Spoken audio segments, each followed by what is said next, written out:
So we're waiting for Bubs to get his ass.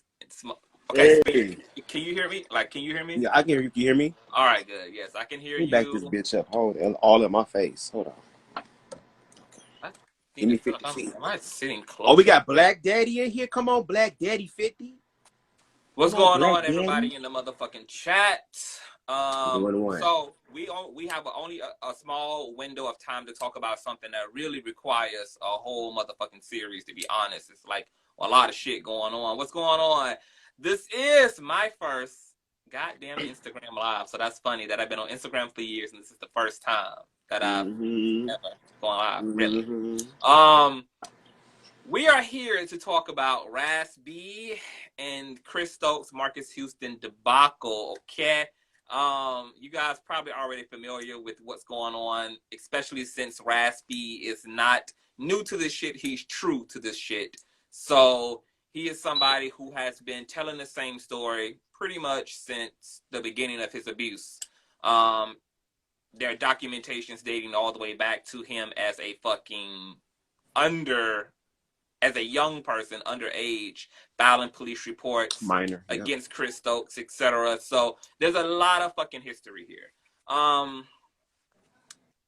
Gosh, I really hate that I can't just run my mouth like I want to. What's going on, Craig? Just run your mouth. Talk. No, I can't because it's like my device. See, the reason why we got to be time conscious. Well, look. If it ends up here and the conversation getting real good, we can move on to YouTube. If it's like that. Yeah, but that's raggedy. Like, because this got to go up on YouTube.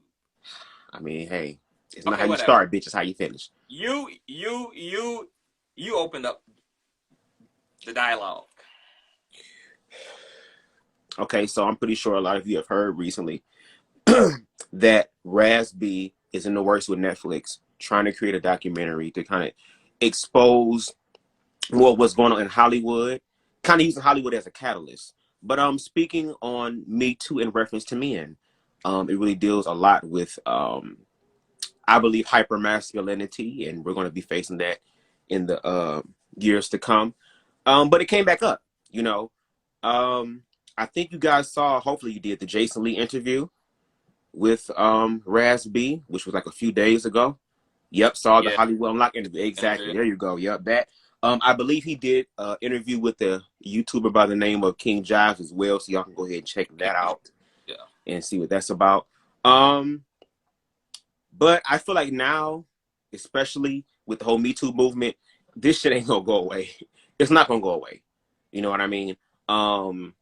Like I said, Netflix and all that is really trying to work together to kind of create this documentary to expose what's going on. Not only that, but to also bring healing to a lot of individuals who are victims of sexual abuse and molestation, unfortunately. So, yeah, that's what I got for the opener right there. Okay, so just to get straight, so I guess just to kind of get straight into it, what do you think about the allegations first and foremost? Wow, the allegations are very extreme, very, very extreme. Especially how they were explained in such graphic detail, very graphic detail. A part of me really believes that the allegations are true. I do. I mean, especially in the Black community and being a Black man, being able to speak about sexual abuse that happened to you by another man, that's very career damaging, unfortunately. And also because we live in a patriarchal society with hypermasculinity, unfortunately, your shit be fucked up. I think one of the other victims who was part of the Chris Stokes situation, it was Quentin Tarver, right? Quentin Tarver? Quentin Tarver? Tarver, I'm sorry. I forgot to put the R down. Quentin Tarver. I ain't fucking it up. Shut up, bitch. Quentin Tarver, who kind of shared the same experiences that happened. And not only that, like when his sexuality was assumed with him being gay, especially back then in the 90s and being a black gay, being a Black man, that was very career destroying. So, it's just so in other words, you believe RAZ B? Yeah. I believe RAZ B. Any chance whatsoever that, as Marcus Houston has alleged, as Chris Stokes has alleged that RAZ B is just bitter and pressed like panini bread and blah, blah, blah, blah, blah, blah, blah, blah. Say that one more time. Okay, don't smoke again. Just go ahead and... No, I thought you were continuing to talk. That's all. I'm done now. I'm listening. Go ahead. Say that one more time. Okay, so my people know what I give on Above the God. Okay, well, me. This ain't your people. These my people. I'm just saying they here tonight. How y'all doing? In the time. Go ahead. What? Well, you already said you believe him, so it don't even matter. I believe RAZ B as well. Okay. The real outspoken one, my motherfucking mod. Okay, over on. Kingdom. What's going on? She just said that she believes the brother too, and the brother was implicated in this by Chris Stokes, who was responding to a lot of hate he was getting within his DMs when everything kind of resurfaced again, and people was wishing death on him and saying you're gonna burn in hell and you need to go to jail. And he was like, I never even touched this boy. Matter of fact, it was his brother who was molesting him. It was his brother who was raping him. He's just projecting this on to me. That did. Okay. Now you just mentioned Quentin Tarver. There we go. Who I believe is the missing link to this entire situation. I think if it maybe was just RAZ B spewing this, it would be one thing. But there is a lot of other interesting circumstantial evidence that makes you wonder about what the fuck is going on, even beyond RAZ B's allegations, such as the fact that Marcus Houston's current wife, apparently they started dating when she was 16 years of age. They got married, I think, once she turned 18 years of age, or whatever the case may be, but their relationship started at a super young age. But also Quindon, who was a ex-member of the group Immature? Yes. He was one of the original members. His time was short-lived in the group. I think he was literally only around for vocal phenomenon. Yeah, he was only around for one, and he was the only one out of all the ass who could actually fucking sing, apparently. So that was interesting. But he also came out, and there's video footage. Hello, my brother Conscious, and what's going on? There's also a recording of RAZ B and Quindon having a conversation about their sexual abuse, and RAZ B is listening to Quindon describe the same room that he also my notes right here assaulted in. What's going on, Corday? Now, before we get into this, let me just say this, because let me go back to Jason Lee. I like Jason Lee. Right. I think Jason Lee is cool. I think he works in certain areas, but I was low-key disappointed in him as a commentator and as an interviewer in this type of situation, because he could have been more aware and mindful about what he was talking about and who he was talking to. I didn't like the language around the verbiage. Around he having sex with you, you having sex with him. This is rape and molestation. This is not sex. Okay, this is not fucking. You can't describe rape and molestation as fucking. Fucking involves consensual adults. This was coerced, pressured sexual abuse done by an older person to a younger individual, and using language that we as adults describe in our hookups and our one-night stands, used to describe consenting sexual experiences, is not the same language that you would use talking to a victim of molestation and rape, such as fucking and etc. Even Jason Lee being so infatuated and so pressed about wanting RAZ B to, I'm gonna ask him about the dick and the size of the dick and the color of the dick, and we're gonna get, and it's like, nigga, this is not your moment. That's the salacious part. He wants to kind of be, This is not your moment. This is not about you. This is, and Jason Lee was making all of those mistakes because he's out of his range. He's out of his area of expertise, even as someone who's been violated, but he has no couth. So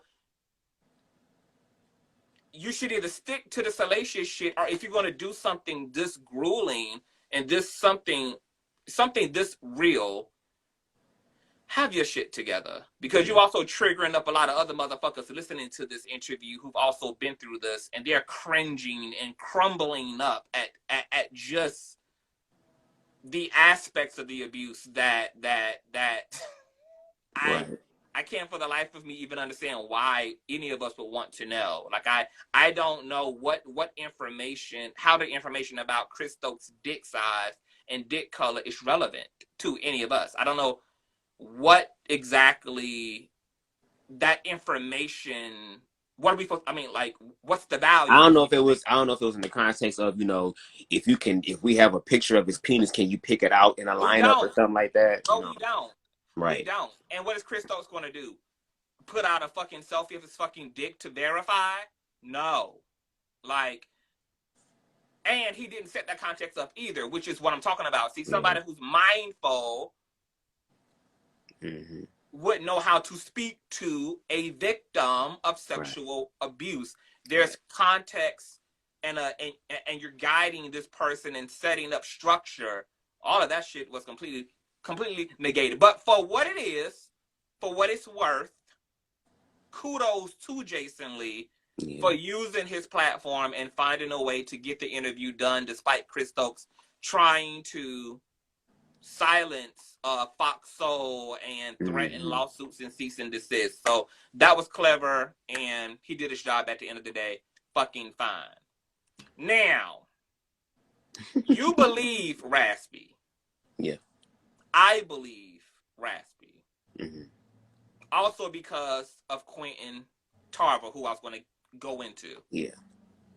Who also spoke about being violated and sexually assaulted at a very, very young age. I think his sexual assault started at 11, I believe. Yeah.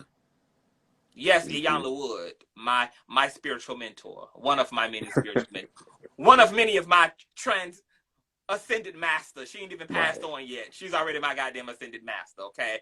I mediumship her in the living. If that bitch can't walk, it's because I'm summoning her in my mediumship abilities, okay? Channeling her living energy.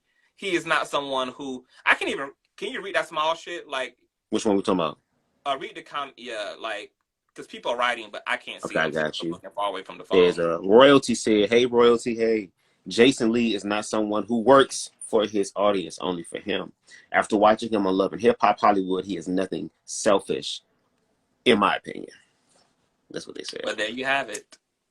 So Quentin is describing his sexual assault. That is what, for me, brought this thing full circle, because none of the other B2K members have been willing to corroborate anything that Raspy is saying.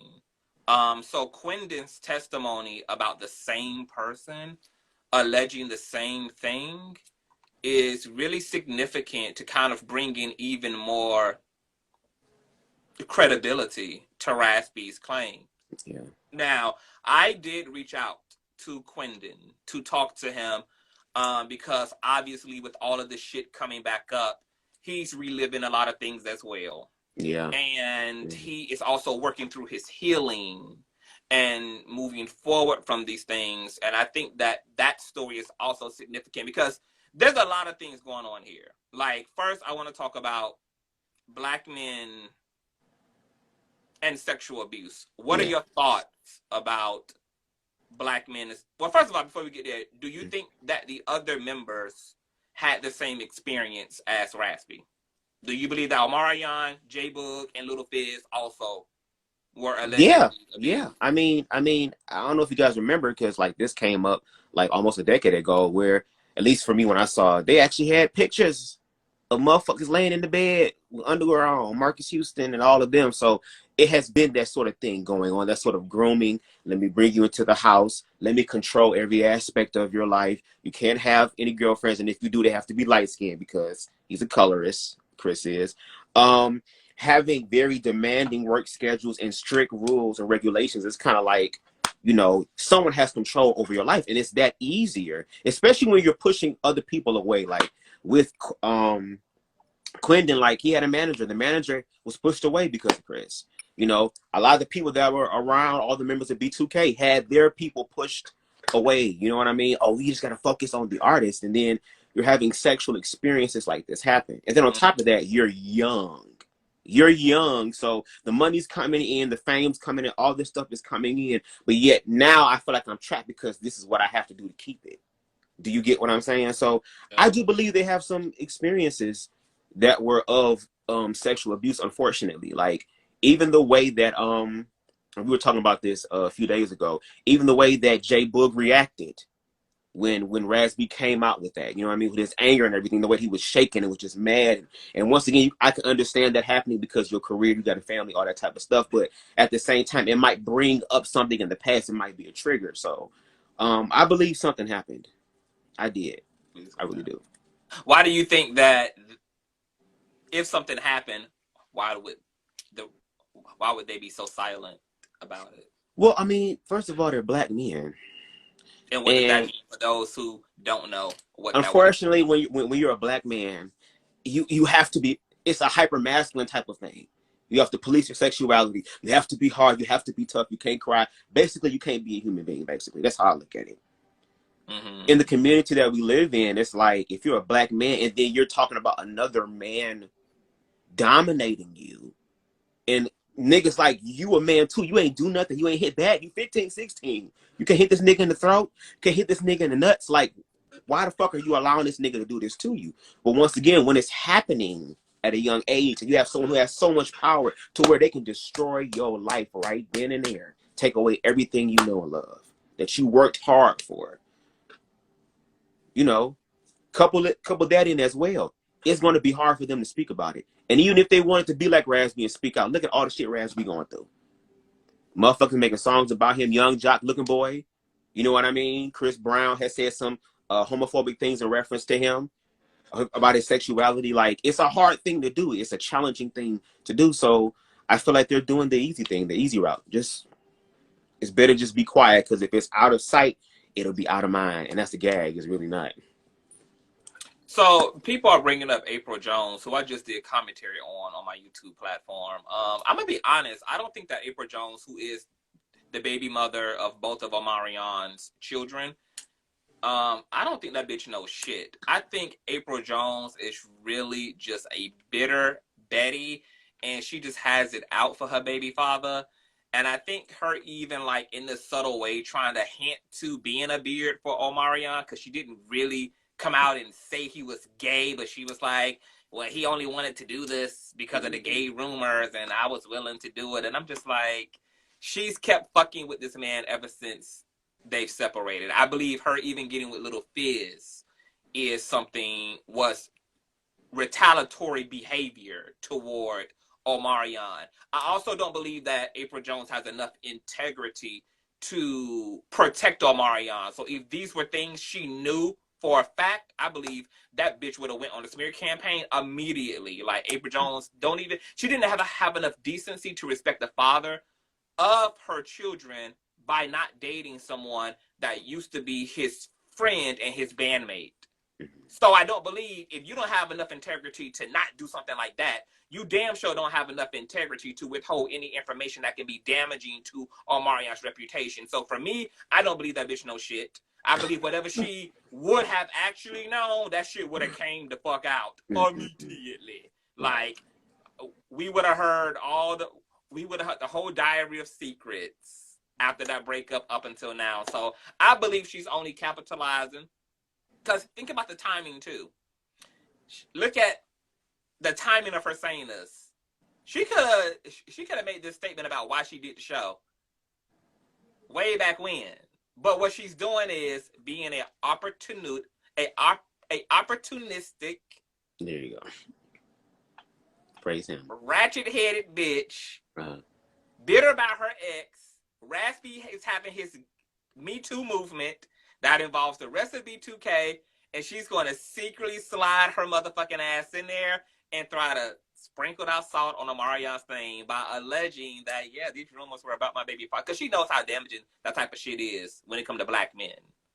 Because you just spoke about how police black men's sexuality is and how society polices the fuck out of black masculinity. And it's black masculinity specifically because white men are not policed about their sexual orientation. That's why That's why them white niggas are sexually fluid. That's why they get pegged. That's why they paint their nails black. That's why they wear their hair long, because white men's masculinity is not fucking police. They're not put in boxes like black men are. So these type of rumors and insinuations are always going to be weaponized by hating assholes toward black men specifically, because they know how polarizing and how taboo sexuality still is within the black community. So you want to come for a black man's neck? Start calling his ass gay. Start saying he's on the down low. Start calling his ass bisexual. Start saying he's trans attracted. These things, unfortunately, are bullets of mass destruction. Now, getting back to black men. Right. What's going on, King Smiles? What's going on? What's going on? What's going on, Terrence? What's going on? Hey, Terrence. I'm losing my fucking train of thought. Men. The black men and being policed. See, this is what I find to be interesting about this whole debacle is there's so many talking points about what's going on here with RAZ B2K, black masculinity, sexuality, pedophilia, the black community, like there's so many talking points. One of those talking points is what it must be, because me and you had this conversation last night, what it must be like to be in any of these men's shoes in a society where you as a man can't admit to sexual abuse. First of all, let's talk about it. If you as a black straight man talk about sexual abuse, if you've been abused by a woman, you're not made to feel comfortable about saying that, because you're a man who's supposed to like being touched, and you're supposed to like any opportunity to be with a woman, even if you're with a woman against your will. So you can't even be honest about that and say that's because they're gonna be like, nigga, you gay? What the fuck? That's not abuse, nigga. But then you have the abuse. Look, don't get me started. Then you have the abuse by men. And you damn sure can't admit to that, because there's still this subtle subconscious belief within the black community that queerness is contagious. So if I admit I've been abused, I've been violated by someone of the same sex, automatically my sexuality now comes into question. This is all the policing of black masculinity and sexuality. Okay, so now you have these men in this situation that they've been thrusted in by RAZ B, who was also kind of thrusted in low key, because he initially didn't even run with these rumors. There was a recording of him being open about things that happened that was leaked, and then he was kind of forced to address it. And because he's more of an honest person than a non-honest person, he decided to tell the fucking truth. And that truth is how we got here. So you got these black men who have been violated, possibly, allegedly. Something has happened. They can't speak because they don't want the stigma, for one. They probably have convictions by way of the fact that they live within a patriarchy and they're men and they're supposed to be able to protect themselves. You were supposed to be able to protect yourself as a man, even as a boy, even as a child. I mean, this is like the irrationality of patriarchy and toxic masculine psychology. Victim blaming mentality, as Jonathan just said. Completely fucked up. And one of my issues with RAZ B is I thought he was out of order for including their abuse in his testimony. Because unlike Chris Stokes, the rest of them are victims, not perpetrators. And you don't have a right to tell another victim's story. You don't have the motherfucking right to do it. And so RAZ B should have stood in the paint, stood in his shit about what happened to him, and allowed those young men to come to terms and to decide if that was an aspect of their life experience that they wanted to share. Because Raspy is not a regular person speaking within a vacuum. He's speaking as a public figure about a group of men who are public figures. And now, something already exaggerative, painful, and traumatizing, like sexual abuse, now is going to be social media content by a bunch of onlookers who want to jazz shit up and crank the volume up, who don't know anything about protecting victims. And now you have to deal with the double smack up. The double smack up of now you're triggering up shit I got to deal with that I don't even know how to deal with. And I got to deal with the social media tabloid bullshit that also comes with that as a victim. And now you put me in a situation where I can slit my fucking throat because that's enough pressure. Yeah. So just like, damn if I do, damn if I don't. Yeah, now look at my fucking algorithm, nigga. I haven't even dealt with any of this shit, and I gotta go on social media and see my name and thumbnails and see my picture and images and see motherfucking titles of content about something I'm not even talking to anybody about. Right. Now, if you were ready for that, you were ready for that. And nobody can shun you and punish you or blame you or be angry at you about you talking about your abuse. Yeah. But you're talking about mine. And so when you say, what? Keep going. Keep going. You hearing sounds? No. Motherfuckers downstairs singing, bitch, loud as hell. Oh, okay. No, it's for real. It's down there singing. Y'all can probably hear it. Go ahead, damn, dog, bitch. This is a visual experience. Okay. So, I don't know what the fuck I was. Because you worry about me. Talk. What the fuck was I talking about? Lord have mercy. What was I talking about? So glad it's on Instagram. You so fucking high, bitch. You can't even rewind the tape back 20 seconds ago and tell me where the hell I was. Because you flowing and I'm listening. My motherfuckers know what I give. They know what I give anyway, so it is what it is. Where was I? We was talking about telling the story, all this type of shit, and then I was about to go somewhere real good. Girl, don't cheat. It ain't in the comment section either. It ain't in the stream, bitch. Girl. Okay, I don't know where the fuck I was, but oh, okay, yeah. So when you wait a minute, bitch. Okay. So when you were saying, when you were saying about so I don't know if everybody has seen what the fuck we've watched. So there's there was a reality show going on way back in the day, right? Mm. And this is when like the group dismantled and all of this shit. So Lil Fizz, J-Book, and Raspy decided to do a reality TV show type situation. It was very raw, very uncut, okay? Mm-hmm. The allegations that Raspy had put out were confronted by J-Book. And so J-Book and Raspy was sitting around a fire.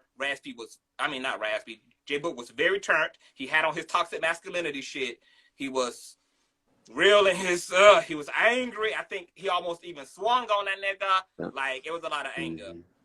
Yeah. I understood J-Book's plight because Raspy didn't have a right to throw everybody into that shit without consenting them. Especially since the context here is not only what you are saying happened to all of us, but we are without one of our other band members, Omarion, because of betrayal.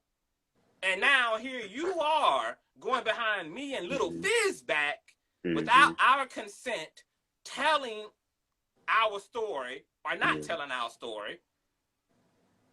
And so now there's the betrayal and the familiarity of this backstabbing shit that goes on. And there's also what you're actually saying.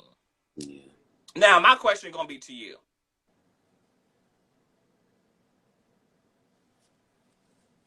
Come on, Tremel. You know I had to do them. I told y'all I ain't get all this motherfucking work. This $1,000 worth of motherfucking work sitting on my titties. I ain't get all that done to be wearing a bra no more. I done retired the bras, bitch. I done retired the bras, baby. The titties are on vacation, honey. They come out to play. Yes, God. Now, Raspy. My question is, or maybe not my question,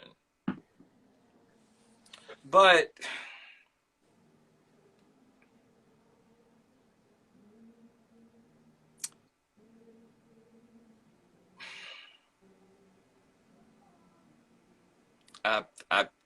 I'm trying to formulate it properly. That's fine. In my head. Okay.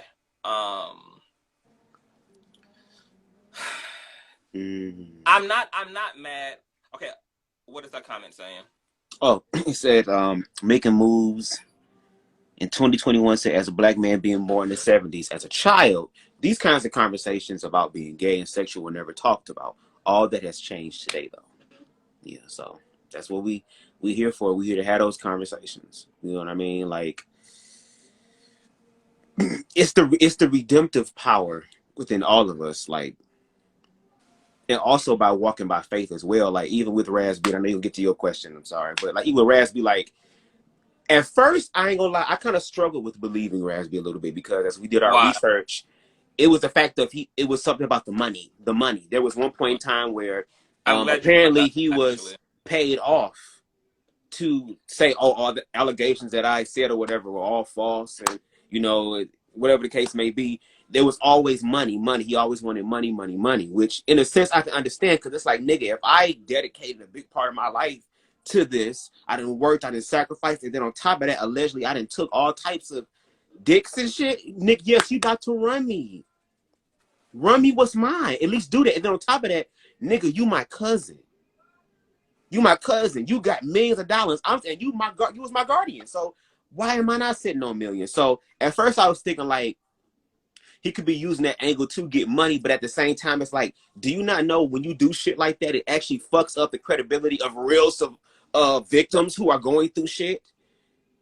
And now, and I don't know if it's the fact of in the world we live in today, people are profiting from their pain now because you can make money off your pain, unfortunately. You know what I mean?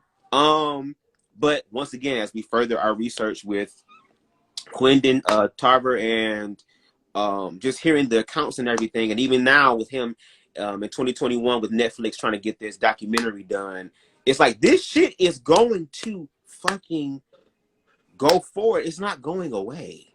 It's not going away. Put a pin in it right there, because that money part is so significant. Yeah. Because from the public's perspective, seeing Raspy kind of flip back and forth between fuck Chris Stokes, I want justice, that's my bro, we good, we family, like, give me the money. Seeing that back and forwards would make any observer question the credibility of what the fuck you are alleging happened to you, because why you keep being willing to have proximity to your abuser like this, why you keep being willing to be in business and cahoots. And so seeing him go back and forth, but that back and forth is fucking real, because money to a lot of people is the closest thing to God in the earth. Yeah, power. Now, when you look at Raspy's circumstance as a black male without his father in his life, with a drug addicted mother who was so strung out that she gave over legal guardianship to her cousin, which was Chris Stokes, of her son. And then you put Raspy in a circumstance of trauma and abuse, and he now has a taste of wealth, of richness, of celebrity, of financial stability. Of course, you're going to choose money over your soul. Because that's something you feel like you can control in a sense. Of course you're going to. Mm-hmm. Because money for a lot of black men who come from the struggle is the light at the end of the tunnel. It's the thing that makes everything okay. It's the thing that makes everything all right again. If I can get that bag, everything in my life will make sense. everything that I've been through would have been worth it, and I'll have purpose. And so this is the fucking psychology of going for the bag, going for the bag, going for the bag, going for the bag. Because let's also be honest. What justice does a person believe they can get now at 27 years old about abuse that happened at 16 and 15? What, am I really expecting you to go to jail? Probably not. Am I expecting to just be able to just go run to the police as a grown man about something that happened to me a decade ago, etc. ago? So the lesser of the two evils for a lot of victims who are just now getting to the point of telling their stories is, yeah, I would take the financial payout. And Raspy is not the only person that was willing to take a financial payout. A lot of the accusers of Bill Cosby were willing to do so. A lot of Epstein's victims were willing to do so. A lot of motherfuckers. A lot of R. Kelly's victims. A lot of R. Kelly victims, because it's the lesser of the two evils. If there ain't gonna be no justice, bitch, at least my bank account can be justified for what I've been through. And that's also a cycle of thinking that is integral to the American government, who decides to monetize communities in place of rectifying what was wrong, which is why we're talking about reparations, which is why initially 40 acres and a mule was promised to the Black community, which is why Indians have certain reservoirs and certain benefits rewarded to them, which is why the Jewish community has access to certain benefits because of all these things. And so the only way that the ego, the non-spiritual self, knows how to make shit right is to buy you a present on the Ike Turner shit. Beat your ass, rape you, here's a new wig, bitch. I'm sorry. This is the only way that the ego knows. And sometimes as victims and people who've been victimized, we're in our egos too. So we don't know any better but to accept the physical to make the non-physical feel better. Yeah. What is the comment saying? No, I was looking at Sonny. Sonny Love always says also, is there truly anything in profiting from your pain, especially when you're telling the truth? You're owed restitution, right? Justice in every form by all means or not. I mean, yeah, I would do that. Like, yeah, I mean, get it in many ways as you can, but I would just hope that the way that the victims would eventually get it in reference to the overall way is learning to how to heal from that and to deal with that internally. Because sometimes you can get the money and the money will feel good temporarily, but then when you go to sleep at night, those same memories keep playing in your head. So it's like also dealing with that. You know what I mean? Even for all the victims, as far as RAZ B2K, Marcus Houston, Omarion, like, that's why I say, especially in this era that we're in now, especially with this whole age of Aquarius that's being ushered in, it's kind of like, this is something you can't walk away from. It's out there in public knowledge now. It's public knowledge now. And there are going to be some people who are going to put some money up to be able to bring forth justice. We live in the world of social media where we get all the facts, whether it be mainstream facts, whether it be alternative facts. Just put all the facts on the table. Raz admits he's not healed from it. Yeah. But he keeps going back and forth. Yeah. He says he's healed. Then the anger and the outbursts and the frustrations come, and then the healing, and then. I think like I was telling you last night, I think Raspy is in a better place with how he's dealing with this, because he's living in an age that is actually acknowledging victims across the spectrum of abuse. The Me Too movement has given a lot of victims, especially within the industry, a whole lot of leverage. So I think that helps his mental health versus 10 years ago when he was trying to do this and people just thought he was nuts, he was off his meds, he was just weird as hell, etc. I personally don't think that ever goes away. And here's the thing, like, because I think that what Bubs is saying is, yeah, like when you've been unjustly wronged, whoever wronged you, fix it by whatever means you can fix it. Whether that's by turning yourself in, whether that's by cutting me a check, whether that's be whatever. But don't forget to actually fucking heal it. Yeah. Don't forget to fucking heal it. Because, once again, we talked about money being God to a lot of people. So a lot of people stop once they get the monetary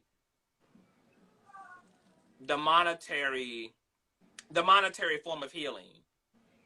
And then they have now your accuser is in prison. Now you have been cut that check, but you're still having night terrors.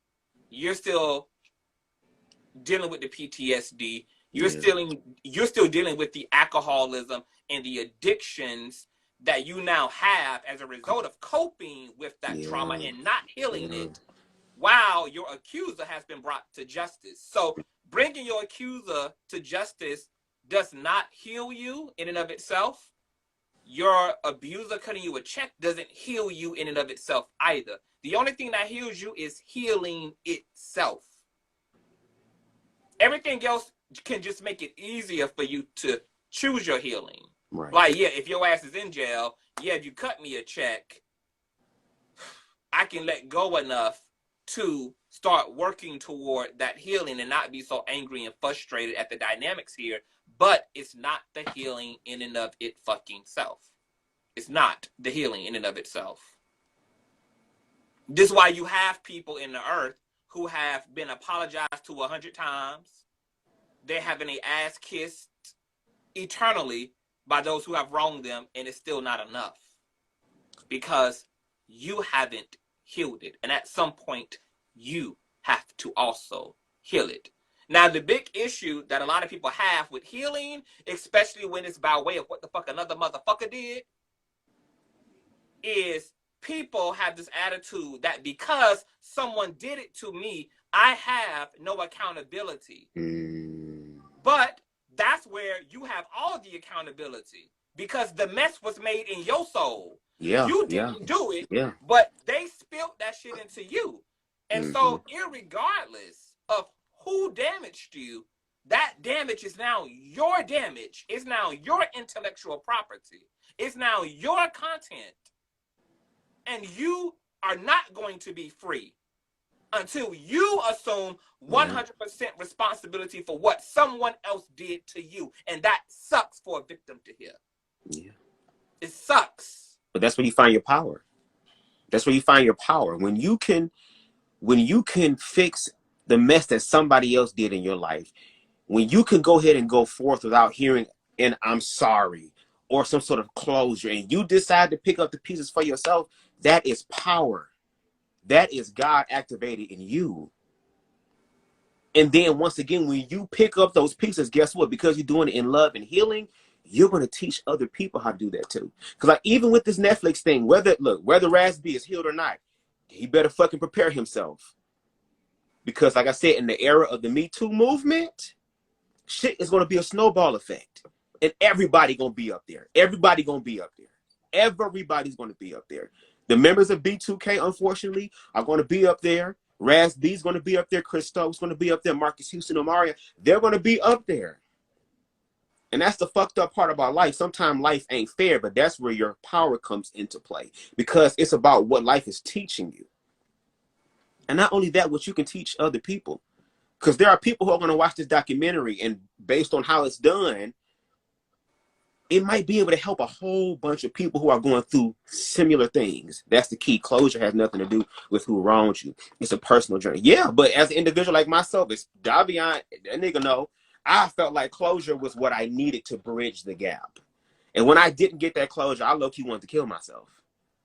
But it's like I had to be the bridge. I am already the bridge. That's what I did. You know, and that's the thing now. That's the era of healing that's coming. If you want healing, it's right there for you. I forgot what movie it was. But I think it was Tom Cruise and damn, what's the other nigga name? I forgot his name.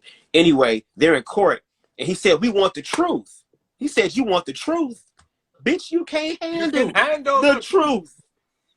Because the truth is gonna fuck you up. But see, the truth sets you free. And when it sets you free, it sets you completely free. That means all the residue, all the bullshit you want to hide ain't nothing, bitch. The light come in, bitch, ain't no roaches. Ain't nowhere for the roaches to hide, bitch. They evaporate. But are you willing to face it? Be willing to face the closure is necessary, whatever that looks like. How about this? Let the closure be that I decide to be my closure. I decide to let go of what was hurting me. It's like holding onto a rope and it's falling off the edge and it's this big ass boulder dragging you down. Let it go. Look. Let it go. Look. Well, go ahead. Let me. I feel like I can smoke now because I redeemed myself, goddamn it. So come on. Look. Shit. I want to speak to victims specifically. Your closure, okay, to close something needs to bring it inward. Your closure has to go. It has to be in here, not out there. And let me tell you how. I'm gonna say cruel for the sake of cruel, but not cruel. But let me tell you how cruel and how real and raw God's love and the spiritual laws are set up. Y'all listen. Because God still loves Chris Stokes, the moment that Chris Stokes makes that shit right with God, not with Raspy, but makes it right with God, Chris Stokes can go on. And the issue that a lot of victims have is they are holding on to the resentment and the anger, to which is rightful anger. It's rightful anger. You've been violated. Right. But now you're holding on to it to the point that it's your identity, and you're becoming re-wounded and re-traumatized by also watching someone who did you wrong go be rewarded by the universe. By either being famous or getting a new boo or remarrying or whatever the case may be. And this is what the church folk mean when they say, bitch, I ain't gonna let you stop my motherfucking blessing, ho. Bitch, I will forgive you, not for your sake, ho. For my motherfucking sake, bitch, I'll forgive you. Because what you do don't make me shit and vice motherfucking versa. So I'm letting it go. I'm going to resolve it. I'm going to do what I have to do to bring closure to it so that I can be free. Because when the law of attraction get a hold of your motherfucking freedom, baby, that's when God is truly behind you and no motherfucker can be against you. Ever be against that's you. When life opens up for you and you not only do you transcend your circumstances, okay, but you also leave your oppressor in the motherfucking dirt and dust of it all. Lance Kendall said, have you ever been through it somehow? How did you get free? You want to go first, Damian?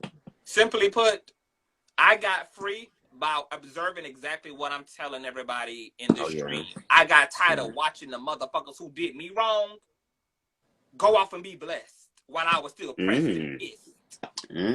I got tired of watching the motherfuckers who I'm mad at go get theirs in life while I'm stuck, still feeling away. Yeah. Once I learned that a motherfucker didn't have to make it right with me to be blessed, they had to make it right with their creator. That's what I started doing too. Taking all my shit, not to you, bitch, but to the Lord.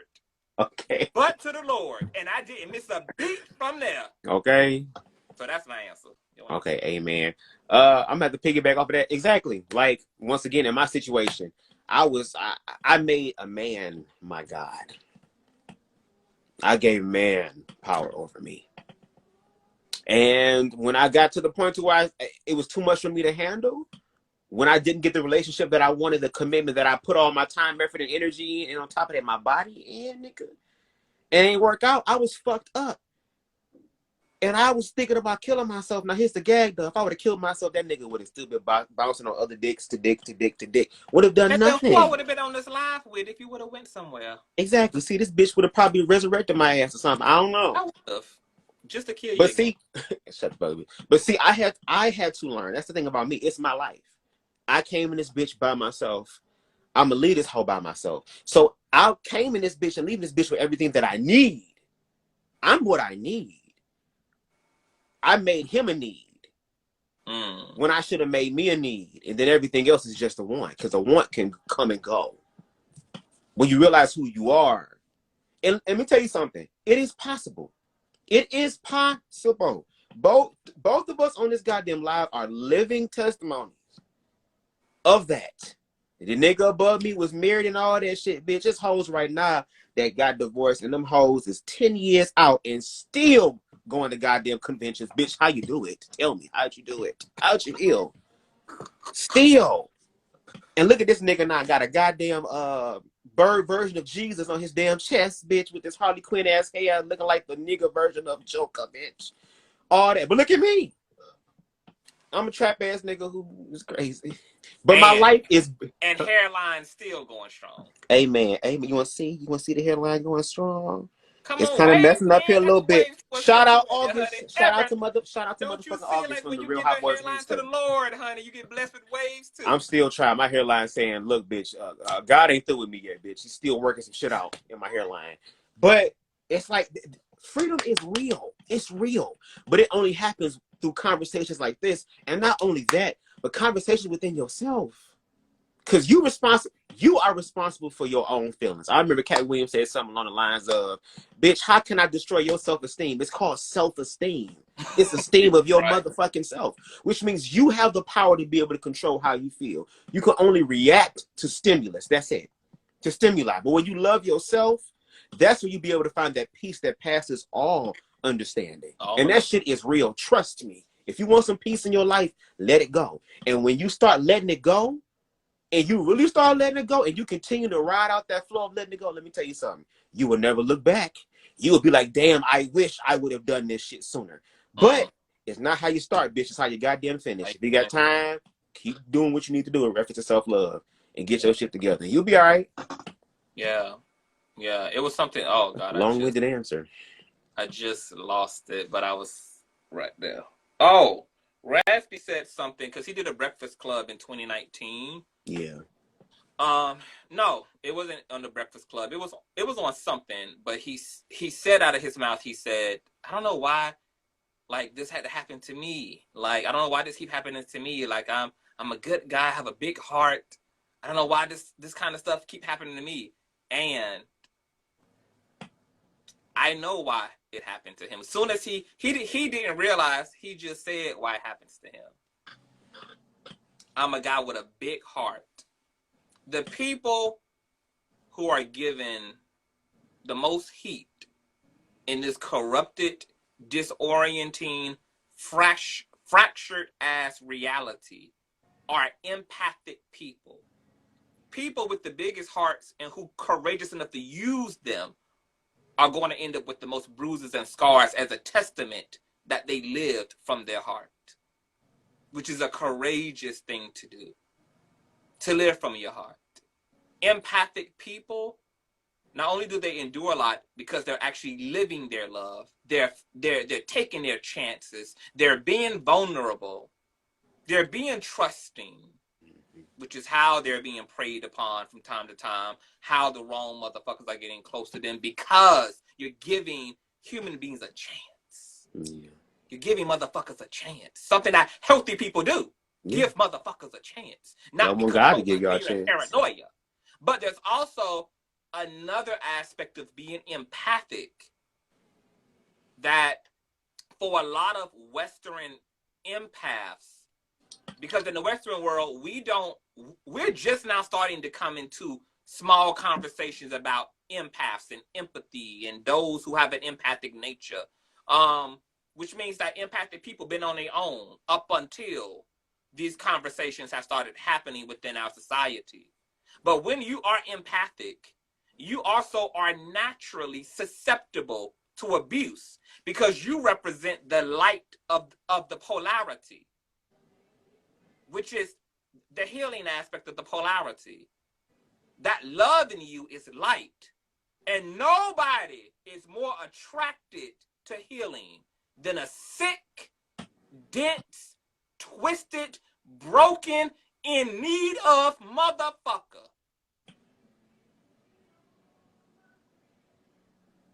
So when loving, good people constantly find themselves surrounded by fucked up ass people, those are the moths to the flame. Those are the moths. And hospitals attract patients doctors attract sick people. Right. Yeah. But see, empaths in the Western world, they don't know their nature. They don't know their nature. The society that empaths are born into don't know how to acknowledge and recognize empathic people. And that abandonment and lack of guidance and mentorship in an empath's life can lead, because an empath is an extreme, has an extreme nature, because the door within them gives them access to the best of God, but the best of hell too.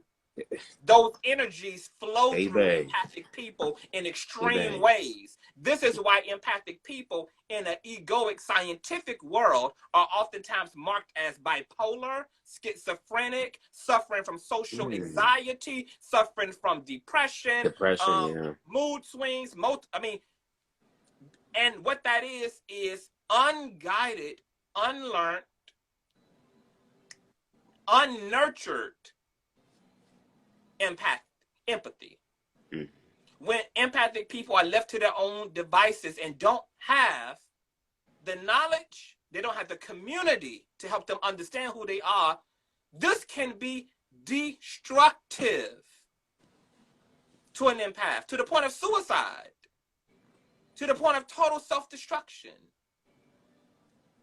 Let me tell you, empathic people can also have a tendency to become whores as a way, because all of that is self-medicating, become addicted to drugs, addicted to sex, addicted to the idea of love, just out of control. That was me. Out of control. Out of control. Because they lack the community and they lack the information. Yeah. This is why empaths have to learn boundaries. They have to learn, they have to accept their nature and then start cultivating and building their life according to what they understand about themselves, instead of trying to be some model citizen. But actually recognize and accept your empathic nature so that you can respect the boundaries that you need. Because let me tell you, for us empaths, we can't live off the same shit that everyday people can. No. Hold on, because I really want to stress this point to empathic people. Go ahead. You as an empathic person have to really look at yourself as special needs. That's how unique your nature is. That's how unique your ability of empathy is. That if you don't recognize that it puts you into its own category. Your life is in its own category. You're in a very specific lane because of your empathic nature.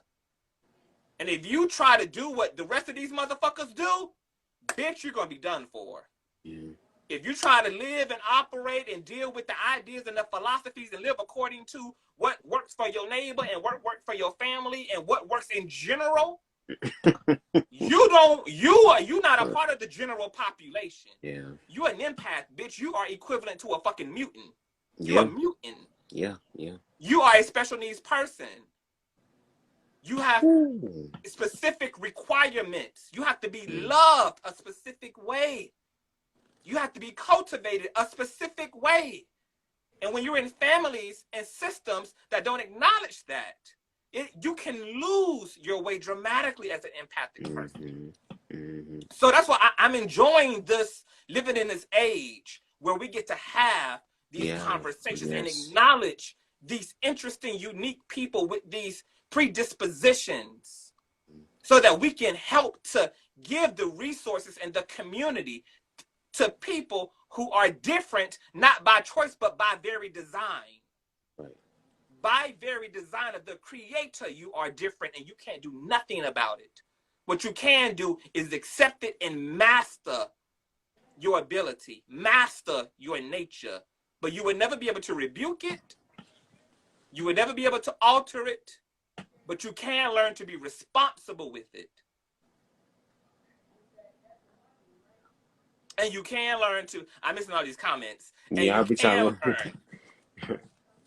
You can learn to harness that energy and use it for edit. Oh, because look, baby, I am a proud product of a aligned empath, baby. When you get to the other side of that empathy shit, when you learn your power, baby, you accept your nature, you start cultivating that shit and using it the right way, life can become delicious.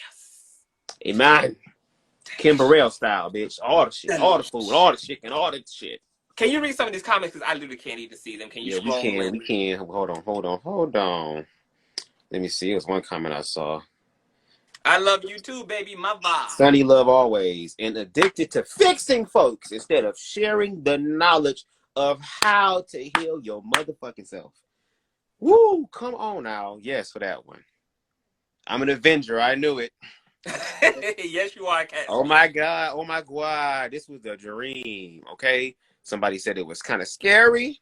This was a dream. I went to you for help with something, your inbox, while I'm dead. I don't know.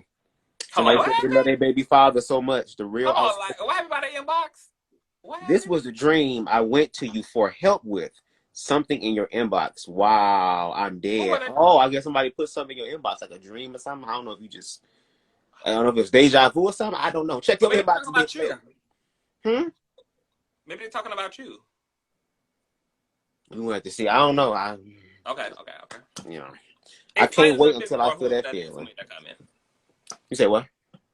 I was telling whoever made that comment to explain. Oh yeah. I'm pretty sure they will. Okay, so so on from that. So I believe that Raspy is an empath. Yeah. I believe that's why extreme predators were able to find him in life. But I also believe that that's why he also got to be a part of something that only less than 1% of the population is going to be able to have access to, which is fame and living his artistic dreams. See, when you are an empath, you are open to both extreme negativity, but also your blessings are extreme too. And when you are unconscious as an empath, you fluctuate between the extremity of your life. Mm-hmm.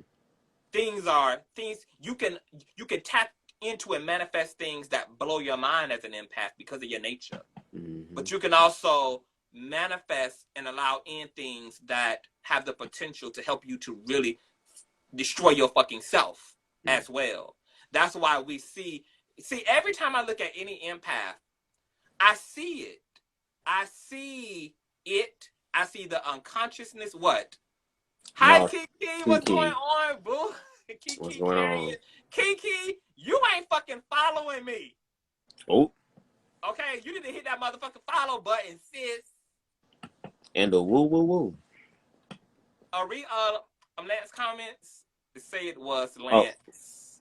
Say it was Lance. I told him I had a dream that I went to him for some help. He said, explain the dream. Long story. Lance is right. Yes. So you're talking about? I told you talking about you. Shit. Lance just want to make love to me on Murder Beach, and I'm down for it. Next subject. Wow, amazing. Never thought about it like that. Yeah, royalty. So I believe that Raspy is an empath. I believe he's unguided. I believe that his whole life really has empathy written all over it. Like I said, from his blessings to him being able to acquire fame, him being able to tap into these things. This is the power of being an empathic person. However, like I said, it also explains a lot of the extreme discourse in his life and a lot of the extreme betrayal and life circumstances, having a mother who's addicted to drugs, not having your father in your life, being betrayed by your own cousin, being betrayed by your band members. This is the extreme. This can be the extreme reality for an unconscious empath. For an unconscious empath. Thank you so much, Kiki. Love you, sis. Kiki. I know you love me. What do you think about the idea of Raspy being an empath? I can totally agree. I mean, and then on top of that, because of the conditions, and then being raised by Chris Stokes and him being his legal guardian and all the shit he endured and not being able to really talk to anybody about it, and then even going forth trying to make a police statement and nobody really seemed to fucking care about it. It'll drive you crazy. But one thing that kind of told me that he was an path of just how creative he was. Like when he said he went over to Japan, kind of started doing things over there, started to find himself and rebrand himself, and he found his healing. And side note, a lot of motherfuckers done went to Japan and got changed. I mean, London, England, I believe that's Lauren England. I'm sorry, I said London, England. Lord forgive me. Lauren England from Chasing Atlanta. Is that what it is? The show? Yeah, Chasing Reality Chasing. Atlanta, I Yeah, Chasing. believe. Yeah, like she went over to, I think it's Japan or China, one of the two. Yeah. Got her motherfucking life. So did goddamn RAZ B. Of course, but I'm hoping that in this age, with that self-healing, he'll be able to kind of heal the broken, wounded boy inside and really use his empathic nature to help other people. You know, and I think he's always been like that. Like he said, he got a big ass heart. So, you know. Catch Me Out is floored by your ability to sing. Can you give the people a little taste? Hell no. Because this bitch can To sing. the no, He can sing the hell motherfucking to butter no. off your biscuit, bitch. Hmm? Give the people a little Isis Brown run, honey. Give them a little something. Bitch, if Isis Isis Brown Brown run. Bitch, if Isis Brown can do it, bitch, and you can actually do it, girl, you But can see, do Isis it. Brown ass did it in the key of Zenith. I'm not on that level yet. I'm trying to get there. But, you know. And I kind of did something if you listen. Give us a little Mary Had a Little Lamb. Give us something. We are not about to do no goddamn motherfucking Sister Act 2 in this This nigga bitch. be saying it all the time with nobody asking. Then as soon as somebody asks his ass to activate, y'all heard a little bit of it, so you good. His throat be on airplane mode. Sure do. No service. A Google Voice activate Bub's throat. Google Voice. Siri activate. Siri don't understand cricket. Okay, so. Okay, but you know what? Kiki wouldn't mind blowing the kids away. Hell yeah, because Kiki ass is a vocal beast. That's why. Okay. 20 seconds left. Oh, wow. So what you want to do? Not 20 seconds, but 20 minutes. So let's talk about Chris Stokes. What do you think should happen to Chris Stokes? What do you think Chris Stokes, let's say if Chris Stokes is allegedly guilty, if he is allegedly guilty, mm-hmm. and he knows he's guilty, what do you think he should do? If he is, I think you should turn yourself in. You should turn yourself in. Forgiveness, yes, it's about that action, but if you're really about it, it's about going forth in the action of it. That means taking all accountability. Doing what you can in the physical realm to rectify what you've done. And unfortunately, it's a lot of damage that can't be undone by him. That's something that the victims are going to have to work within themselves. But turn yourself in. I don't think that he should be put to death or nothing like that. I think he should spend at least life in prison so he can think about the things that he's done. And if we sit here and say that we love people and God love us, we have to understand God love all of us. I think somebody said in the comment section earlier, it rains on the just as well as the unjust. You know what I mean? That would be my answer. Like, turn yourself in, bro. Like, just take accountability. God will honor you in that. You still go get whatever karma gonna come through with, bitch. It is what it is. But at least you can die with your soul, knowing that you did the right thing, dignity, and that you rectified it while you had the chance. So you're saying to make it right, not only in heaven, but make it right on earth too. Oh yeah, balance. Yes, yeah. As above, so below. So I would say to Chris Stokes, if Chris Stokes is allegedly guilty, mm-hmm. I would ask Chris Stokes to first and foremost go and assist Raspy in his freedom by acknowledging what you know he's not making up. Right. Affirm his truth. Yeah. And assist him in liberating his mind. Mm-hmm. So confess. And then I would also suggest that he asks Raspy what he can do aside from acknowledge his truth to him. And because as outsiders, every victim needs something different. from their perpetrator. So I can say, yeah, lock them up. That may be not what Raspy wants. That's understandable. So I would suggest Chris Stokes to confess to Raspy, and then to work with Raspy in terms of making that right. And whatever Raspy wants, I stand behind. Do you think that Raspy would? Can you read that comment? Because like I can't. Kiki said, "Do you think that Raspy would want to have that conversation with Chris?" Yeah, I do. Cause for me, I think that Raspy is a very talkative person. He seems like a very nice individual. He's very transparent. I think he would love more than anything to be able to have a real conversation. If we're gonna talk about what's real, oh yeah, I definitely think that Raspy would. Come on, Red Talk conversation, what do you think? Red Table Talk. You know what? Somebody said that. Somebody said that Raspy should have sat down not with Jason Lee, but sat down with Jada Pinkett at the Red Table Talk. Or Iyanla. That would have been something to have that, because there's some. I think they should have that conversation, because of course there's something powerful about being able to sit in front of the person that did it to you, to go through those emotions, and to be able to also say, even though this happened to me, look at where I am now. Look at where I am now. And once again, we have to also remember with people who are sexual predators, these are individuals who are dealing with power. They want power over somebody. They want power over somebody. But what if somebody was to break that chain and say, no, I got power over me? That might, in a sense, might unlock something or plant a seed within Chris Stokes that might help grow, or might help grow, Lord, that might grow further on in the future, bitch, that sets him free. Because God's grace and mercy is that sufficient. Yeah. You know what I mean? So, and of course, when you conversate, there's going to always be things that are revealed, especially if you're open and honest. That's what the truth is. Yeah. How the fuck we supposed to know what's going on if you don't talk? If you don't communicate? Yeah. So, as Cat's Meow, that would be one of the most epic episodes of Beyond Fix My Life. That shit would be, that would be a legendary 3-part, 2-part as baby. Chris Stokes would have been trying to find everything he can, bitch, to shut that shit down. Baby, he gonna be hiring niggas to shoot the place up. Somebody go hijack Iyanla, bitch. Damn. But let me tell you about Miss Iyanla.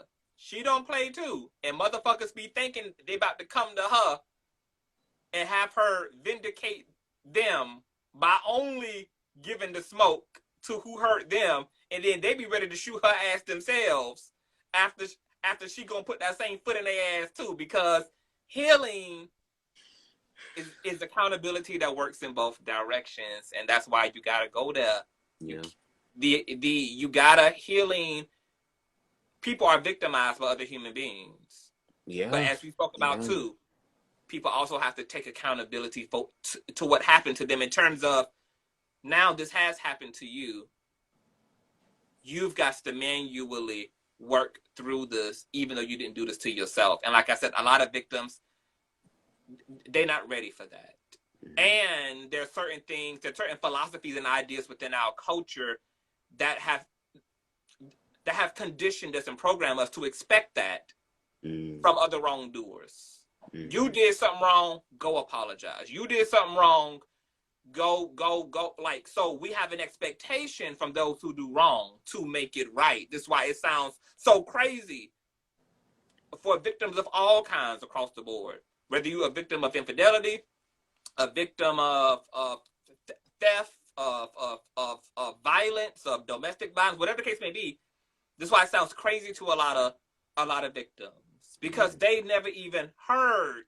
They never even realized, bitch, I gotta do something. I was already minding my business, living my life, bitch. You came and hit me, came and raped me, came and beat me up, and now, bitch, I got to work too, bitch. I got to. Yeah. Woo, look, there are 2 types of truths in the world. Beautiful ones and downright ugly ass truth, bitch. Truth so goddamn harsh that it make you want to smack your motherfucking mama that some shit is fucking true. And this is one of those harsh truths that, yes, even though you did nothing to deserve what happened to you. It happened to you. And you got to clean it up. Yeah. First, I also believe that real justice can't be fought from pain, but justice is more effective when you fight from healing. Yes. Yes. Yes. There are two types of things that motivate or inspire you to justice. That's either going to be your healing or your pain. I think Jaguar Wright represents what it looks like to try to do the right thing while still being a broken person and getting nowhere. Yeah. Yeah. But when you have closed that thing up and then you proceed, when you've healed that shit and then you proceed, because you can't put out fire with fire. You can't transmute it by giving it the same thing that it gave to you. Exactly. This is why lots of mystics, including Yeshua, talked about turning the other cheek. You can't create change where there is no change. You can't be unchanged and affect change or bring about change. You can only bring into manifestation what you yourself have become. Yeah. And you can't give what you ain't got. And you can't create what you don't have. So you have to be powerful enough to transcend that shit. Transmute that shit. Transform that shit. And then give that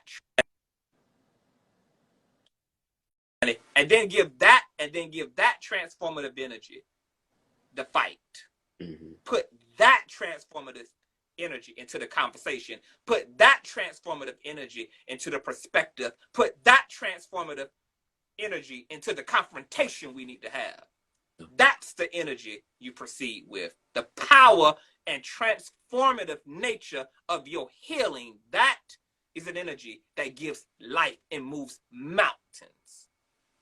You can be as right as you want to be, but when you broken, your ass will be rightfully ineffective. So you wondering why you keep trying to have conversations with bitches about the right shit and they keep going left and you keep ending up more frustrated, or you keep fighting for the right thing and getting nowhere.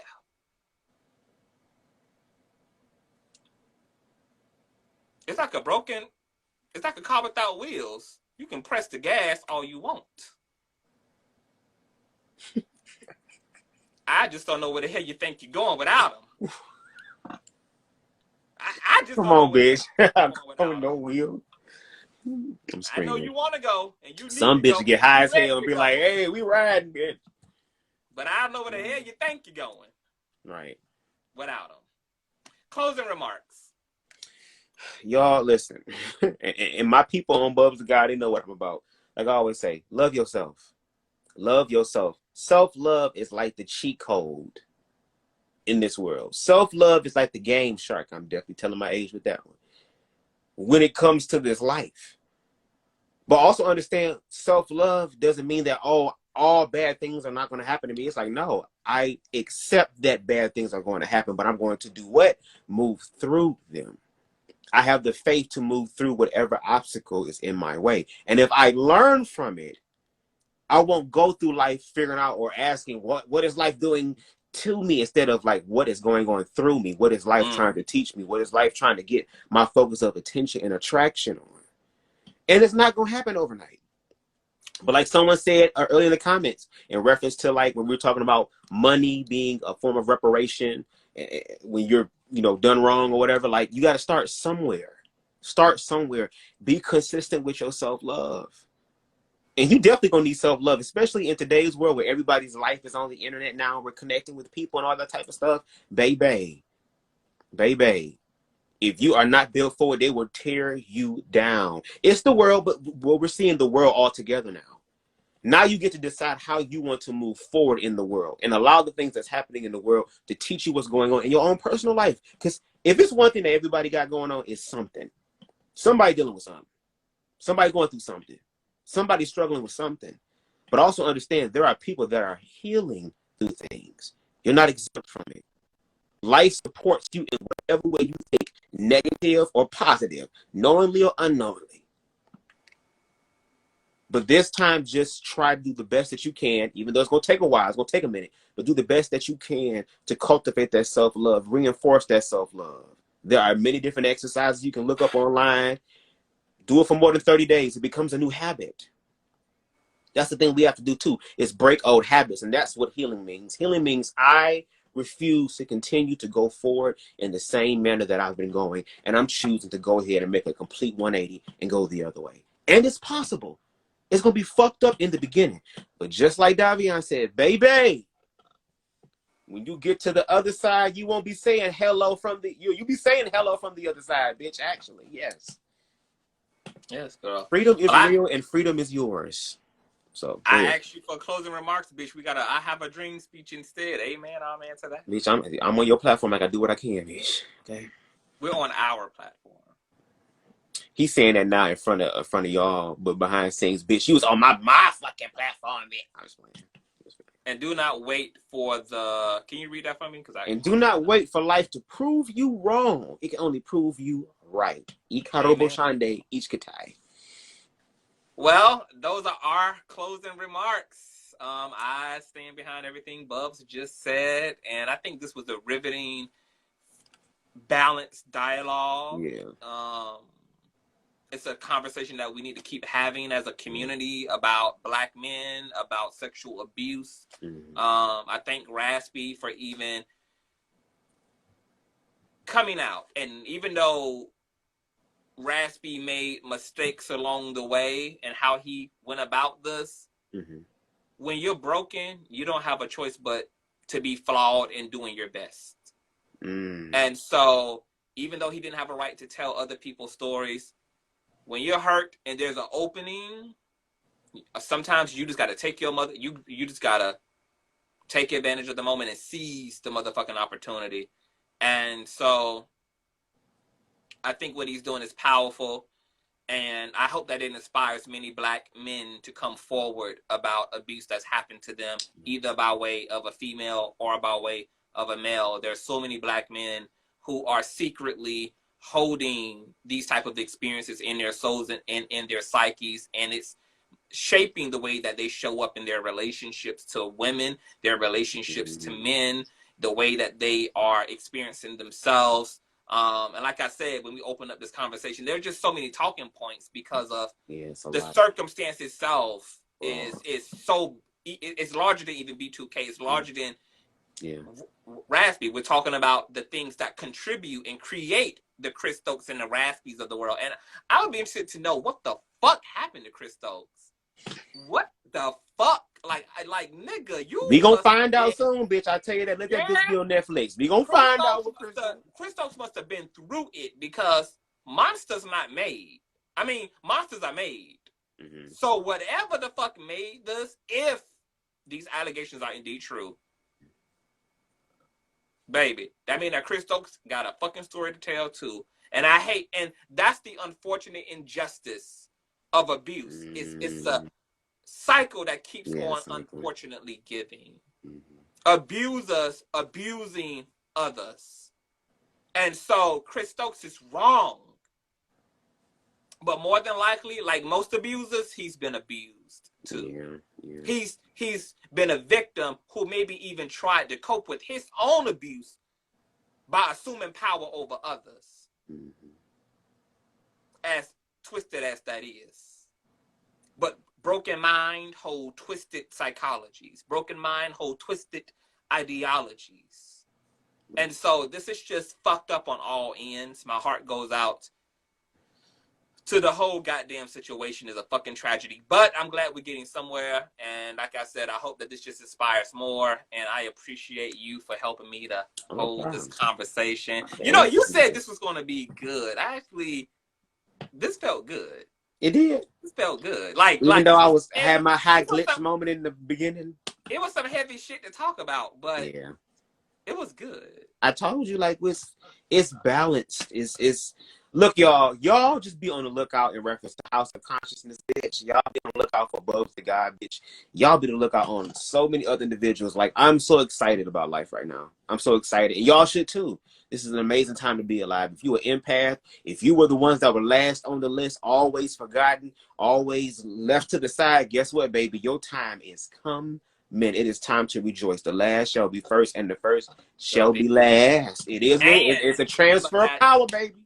And remember that he who seeks the ye who seeks the kingdom first shall have all other things added unto him. Yeah. If you fix this, baby, you done fixed all this. Fix this, you fix everything. Yeah. When you change the way you see things, the things you see change as a response. Yes. So I love you guys. Matter of fact, tell people where they can find you on Instagram, on YouTube, etc. All social media: Facebook, Instagram, YouTube. BUBZDAGAWD, BUBZDAGAWD. I think I'm on Snapchat too as BUBZDAGAWD, I believe, as well. So y'all can find me there. So yeah. Okay. All right. And you guys already know where the fuck to find me. For those who coming over from Bub's platform, I'm CONSCIOUZTV. Hello. Yes, this is my spiritual teacher. This is the one I talk about a lot in my videos. This is the dude. Yeah, and all of you ratchet ass low vibrating bottoms, you coming through me to get to him. I'm just saying. That's how real shit is over here in the kingdom, girl. You gotta come through the Father to get to the Son, bitch. Okay. I'm just saying. What's going on, Quiet Storm? Please hit me up so we can. Yes, we will catch up, Kiki, for sure. I love you, sis. Okay, let's get out of here. Bye. All right, bye.